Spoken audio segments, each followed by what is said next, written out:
This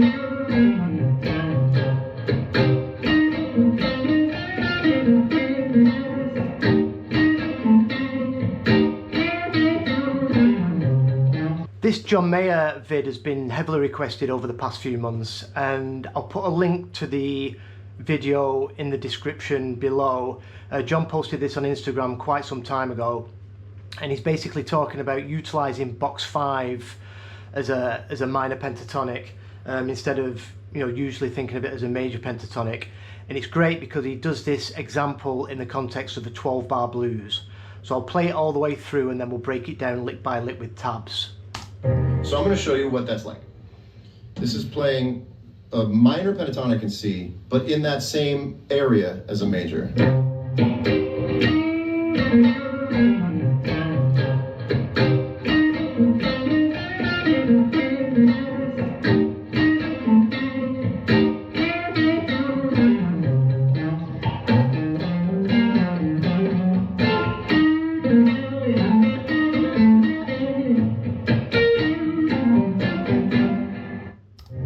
It does come into box 1 at the very end, but let's go over it now. So if you need to visualize this, first of all, we've got C minor pentatonic box 1, which we pretty much always default to,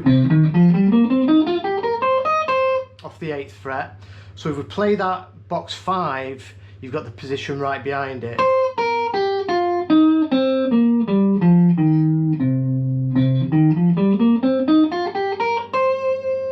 So you can do the same licks, but they sound a bit different because the notes are in a different order. And this box usually doesn't get a lot of attention from anyone, especially when I taught the pentatonics to my students. This is kind of the one that gets left out a lot. It gets used as a major box, but we're going to use it just as minor pentatonic, and we do mix a note in now and again from the major. And like I said, this is done in a 12-bar blues context, so it's really cool. So our 3 chords, John uses this C minor with his thumb over the top. He omits the 5, so it's kind of like this triad with his thumb on the root. You can play it like this, or a full chord. And then we've got the 4 chord, which he's using an F9, and then a G9 for the 5 chord. So let's break it down now lick by lick. So I'm going to show you what that's like. This is playing a minor pentatonic in C, but in that same area as a major.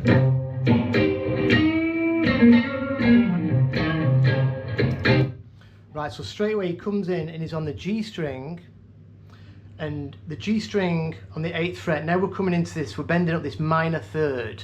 So usually with box 1, we've got our first finger on it, but now we're going to be bending it up with either you can use your pinky or your ring finger. It depends how big your hands are. Some of these licks can be quite difficult. So it bends up that minor third on the 8th fret. Remember now you've got your root on the 5th fret of the G. So there's the minor third, and there's your root. We're going to be bouncing into that root a lot. So the first lick, we're going to push up that minor third just a little bit towards the major third, and then we'll come back to the root, and then we play with our pinky or your ring finger. We're going to grab the 8th fret of the D, so that's the flat 7, and then back to the root with our first finger. A lot of these licks are going to be revolved around them notes. And then he pulls off down the scale. So straight away we're going to do a pull off 8 to 5, that's flat 7 to the 5th fret, and then we're going to pull off, we're going to just come down the scale, we're going to pull off on the 8th to the 5th fret, sorry, 8th to the 6th fret. So we've got 8 5, 8 6, then we hit the root on the low E on the 8th fret, and then pull down the 6th fret. This is the minor third of the scale, and then we hit that root twice to finish off that lick.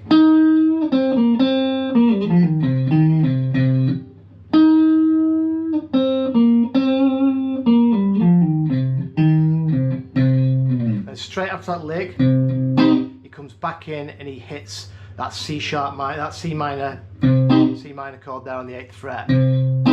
Again.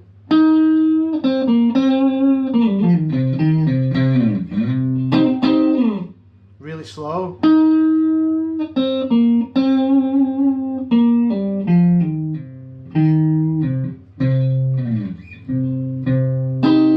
You can hit the root, then the chord. Next lick.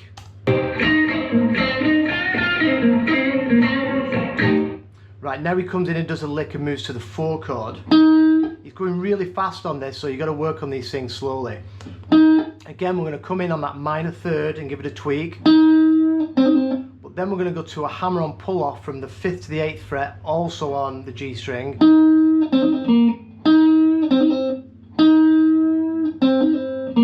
Then come over, get that flat 7 again on the 8th fret of the D. Then we'll go back to the G string and we go 5/8.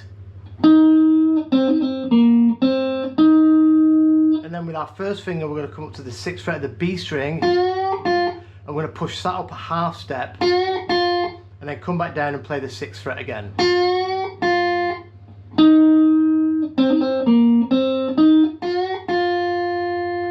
And then we're going to do pull off G from the 8th fret to the 5th, over to the flat 7, then again pull off.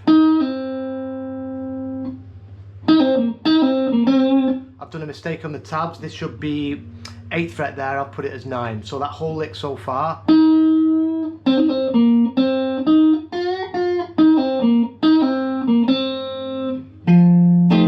Then he goes into an F9 chord to finish off that lick. So I'll do that again really slow.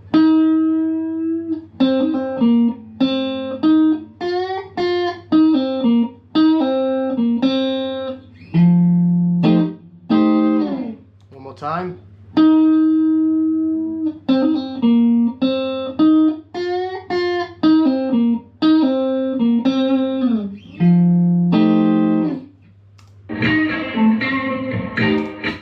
And then he comes in, he does the same lick again.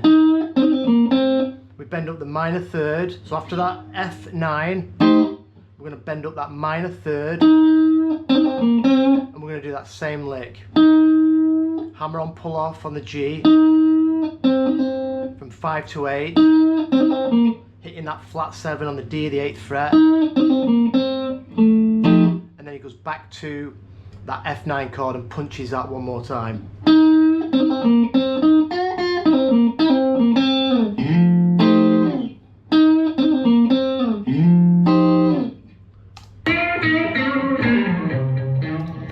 And then that lick comes in after that F9. We go back to the minor 3rd again. So a lot of these licks, they start on that same note, but he bends this up now a whole step. So he bends that up to the 4 of the scale, which you don't normally do when you're playing around in box 1. So we're going to push that up a whole step, come down, play the 8th fret again, back to the root, and we do that, we run down the scale again, we pull off flat 7 to the 5th fret of the D, and then we go 8/6 on the A, 2 hits on the root,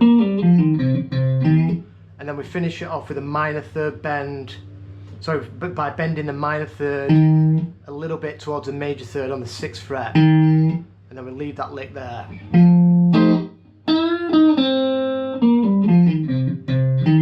So I'm going to go from the top really slow.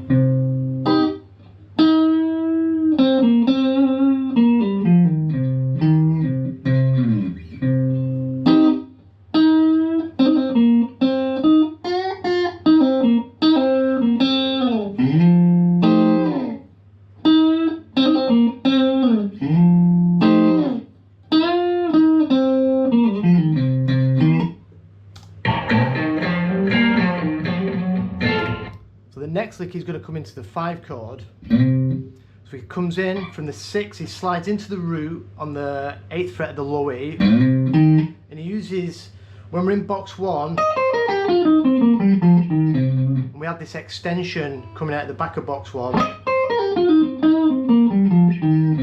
but it's coming into it now from behind. So we're going to go slide into the root, slide into the root, grab the 6th fret of the A, and then we slide 8 to 10 on the A. Then we grab the flat 7, which is the 8th fret of the D.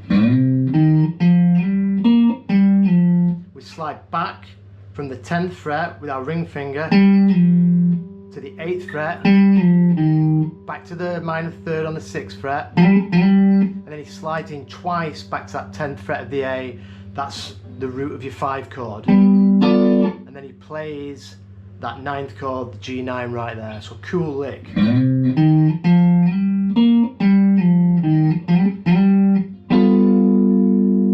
I'll go through that really slow. Sorry.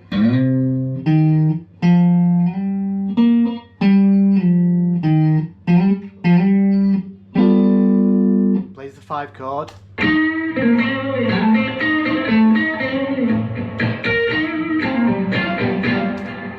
And then the last lick, again we're bending up that minor 3rd, 8th fret of the G. Go to the root. Flat 7, back to the root with vibrato, and then he slides into the flat 7 on the D, grabs the root again, back to that minor 3rd, tweak, hammer on pull off on the G, 5 to 8, but there, actually I just did it wrong there, he plays the 7th fret of the D. That minor 3rd bend, hammer on pull off 5 to 8, then he grabs the 7th fret of the D, that's in the major pentatonic, so he's mixing a little bit of major just to sweeten it up a little bit at the end. And then straight after that note, back to the minor 3rd, a bend, and finishes it by landing on the root back on the 5th fret of the G string. So that whole lick.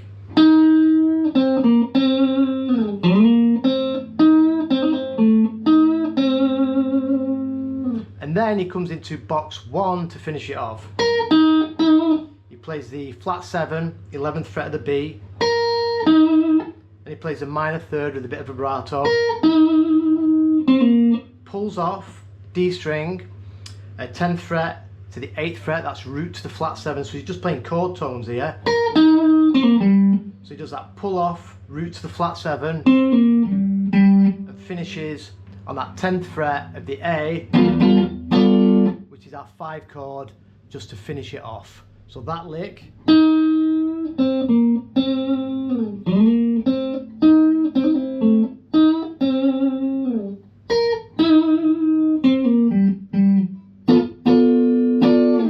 I'll do the whole thing real slow.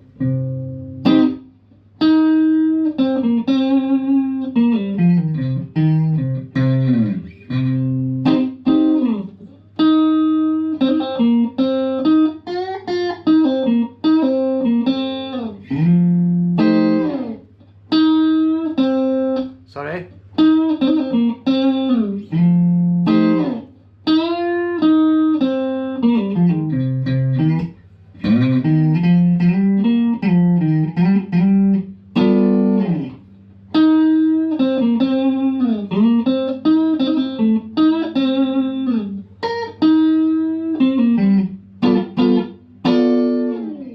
And that's that one. So please comment if you like this kind of stuff. I haven't done a 12-bar blues thing for a while. There's a lot more in this video, so I recommend you go, you click on the link below and you watch it all, because I might be taking more bits out of this. So I hope you had some fun with that. I'm going to put the tabs up and the video on my Patreon page in the next couple of days. Thanks again for watching. Thanks so much for your support and your comments, and I'll see you guys in a couple of days.